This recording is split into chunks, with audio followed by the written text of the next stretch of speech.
চৌপাশৰ বাতৰি শিৰোনামেৰে এটি ইউটিউব চেনেল এবছৰ আগতে আৰম্ভ কৰিছিলোঁ। পুনৰ এতিয়া আৰম্ভ কৰিব বিচাৰিছোঁ। বিভিন্ন ধৰণৰ খবৰ আপোনালোকক জনাই থাকিম। এইখিনিতে আপোনালোকক জনাওঁ যে আজি মই এখন বিশেষ গ্ৰন্থৰ বিষয়ে আপোনালোকক জনাম। বিশেষ গ্ৰন্থ বুলি ক'বলৈ যাওঁতে এই গ্ৰন্থখনৰ নাম হৈছে মহাকাব্যত সাধুকথাৰ জিলিকনি। বিশেষ শব্দটো এইকাৰণে কৈছোঁ যে ইয়াতে আপুনি মন কৰিব তাৰ তলতে এটা এই কিতাপখনৰ টাইটল আৰু এটা ইংৰাজীত আছে, গ্লিমছ অফ টেলছ ইন এপিক্স। অৰ্থাৎ মহাকাব্যত সাধুকথাৰ জিলিকনি, গ্লিমছ অফ টেলছ ইন এপিক্স। অৰ্থাৎ ইয়াত যিমানকেইটা সাধু আছে, সাধুকেইটা সমান্তৰালকৈ অসমীয়া আৰু তাৰ সমান্তৰালকৈ ইংৰাজী দুয়োটা ভাষাতেই আছে।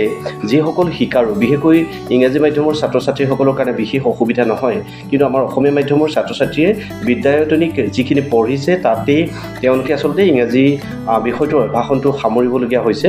বাহিৰত তেনেকুৱা বিশেষ স্পকেন ইংলিছ কৰ্চ বা তেনেকুৱা জাতীয় কিবা কৰ্চ কৰিছে, কিন্তু অন্যথা এই গ্ৰন্থখনে তেখেতক সহায় কৰিব বুলি বা উঠি অহা চামটোক সহায় কৰিব বুলি আমি ভাবিছোঁ। আৰু জ্যেষ্ঠসকলৰ কাৰণে এই গ্ৰন্থখন গুৰুত্বপূৰ্ণ বুলি মই অনুভৱ কৰিছোঁ। ইয়াতে আপোনালোকক জনাব বিচাৰিছোঁ এইখনেই গ্ৰন্থ, মহাকাব্যত সাধুকথাৰ জিলিকনি।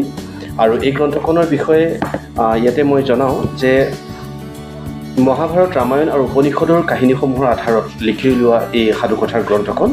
আৰু এই গ্ৰন্থখনত আছে কচ আৰু সঞ্জীৱনী মন্ত্ৰ, দেৱযানী, যজাতি আৰু শৰ্মিষ্ঠা, শান্তা আৰু ঋশ্বৰ সিংহৰ কাহিনী, ধৰ্ম, জ্ঞানী আৰু পণ্ডিত, ভীমৰ হনুমান দৰ্শন, প্ৰত্যেক প্ৰাণী নিজেই বিনাশৰ কাৰণ, উটংগৰ পৰীক্ষাফল, মায়া সৰোবৰৰ কাহিনী, সাৰংগ পক্ষীৰ কাহিনী, ঈৰ্ষা মহাপাপ, সিন্ধুমুনি বধ আৰু পিতৃৰ অভিশাপ, ইয়াৰোপৰি অহল্যাৰ সাপমুক্তি, আধাশেৰ আটাৰ মূল্য, মই বগলী নহওঁ, পাণ্ডৱৰ স্বৰ্গাৰোহণ, যুধিষ্ঠিৰৰ শেষ পৰীক্ষা, তাৰাৰ শ্ৰীৰামচন্দ্ৰক অভিশাপ, নিগনি আৰু বুন্দা মেকুৰী, অমৰাৱতীত অৰ্জুন, ইন্দ্ৰ আৰু উমাৰ কাহিনী, কৃষক বধ আৰু অজ্ঞাতবাসৰ শুভ সামৰণি।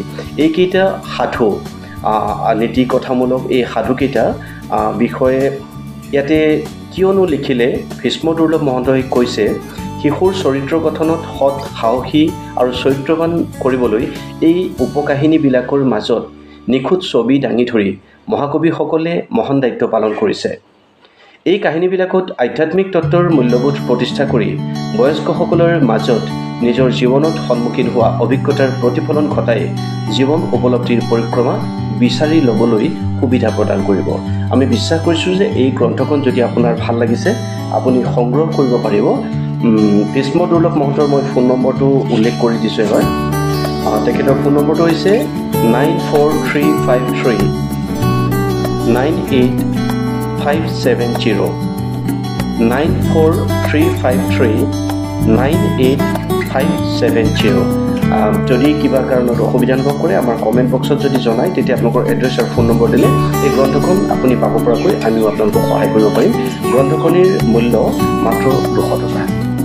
ধন্যবাদ। আমাৰ এই চেনেলটো চৌপাশৰ বাতৰি আপোনালোকে চাই থাকিব বুলি আশা ৰাখিছোঁ, আৰু নতুন নতুন খবৰ, গ্ৰন্থকে ধৰি বিভিন্ন ধৰণৰ খবৰ আপোনালোকে পাই থাকিব। ধন্যবাদ।